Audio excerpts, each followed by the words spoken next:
As long as I'm President of the United States, Iran will never be allowed to have a nuclear weapon. Good morning. I'm pleased to inform you the American people should be extremely grateful and happy. No Americans were harmed in last night's attack by the Iranian regime. We suffered no casualties. All of our soldiers are safe, and only minimal damage was sustained at our military bases. Our great American forces are prepared for anything.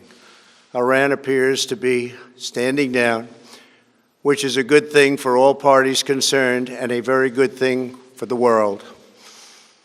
No American or Iraqi lives were lost because of the precautions taken, the dispersal of forces, and an early warning system that worked very well.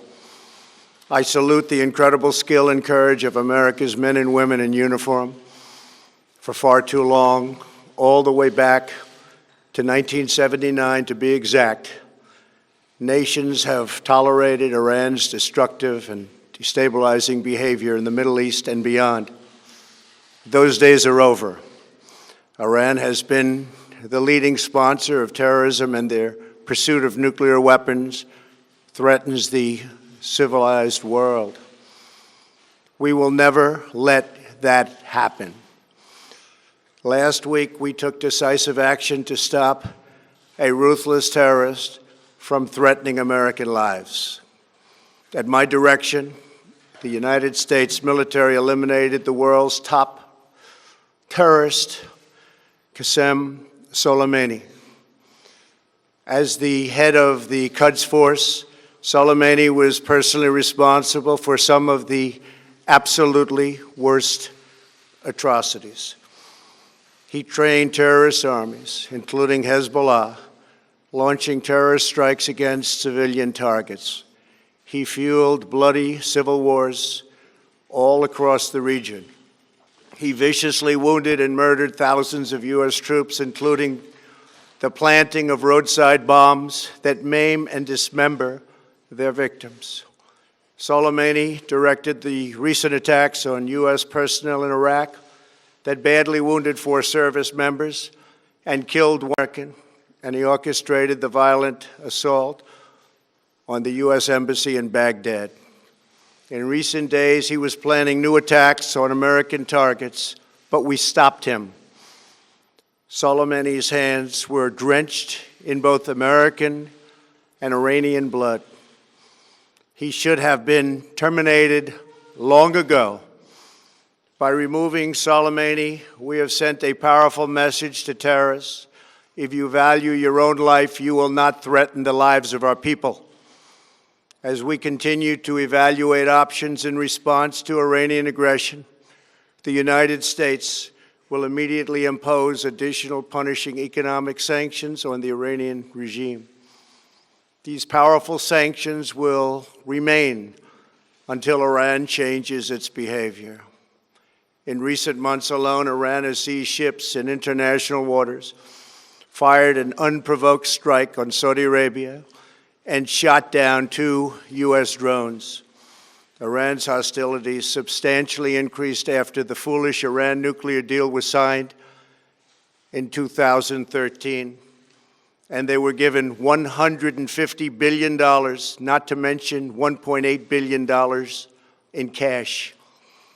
Instead of saying thank you to the United States, they chanted death to America. In fact, they chanted death to America the day the agreement was signed. Then Iran went on a terror spree, funded by the money from the deal, and created hell in Yemen, Syria, Lebanon, Afghanistan, and Iraq. The missiles fired last night at us and our allies were paid for with the funds made available by the last administration.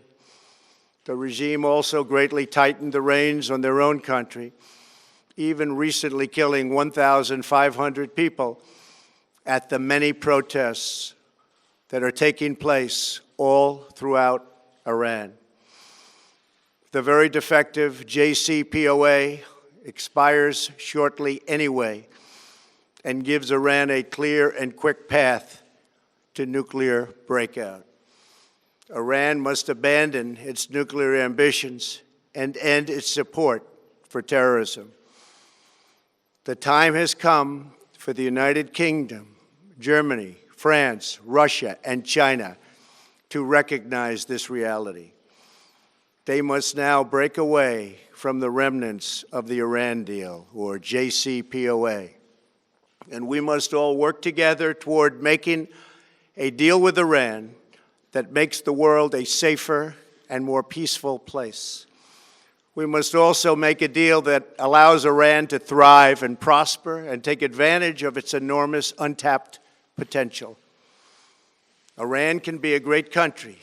Peace and stability cannot prevail in the Middle East as long as Iran continues to foment violence, unrest, hatred, and war. The civilized world must send a clear and unified message to the Iranian regime.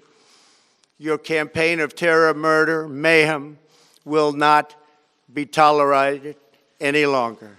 It will not be allowed to go forward. Today, I am going to ask NATO to become much more involved in the Middle East process. Over the last 3 years, under my leadership, our economy is stronger than ever before, and America has achieved energy independence. These historic accomplishments change our strategic priorities. These are accomplishments that nobody thought were possible. And options in the Middle East became available. We are now the #1 producer of oil and natural gas anywhere in the world. We are independent, and we do not need Middle East oil. The American military has been completely rebuilt under my administration at a cost of $2.5 trillion.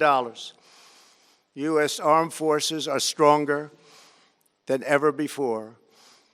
Our missiles are big, powerful, accurate, lethal, and fast. Under construction are many hypersonic missiles. The fact that we have this great military and equipment, however, does not mean we have to use it. We do not want to use it. American strength, both military and economic, is the best deterrent.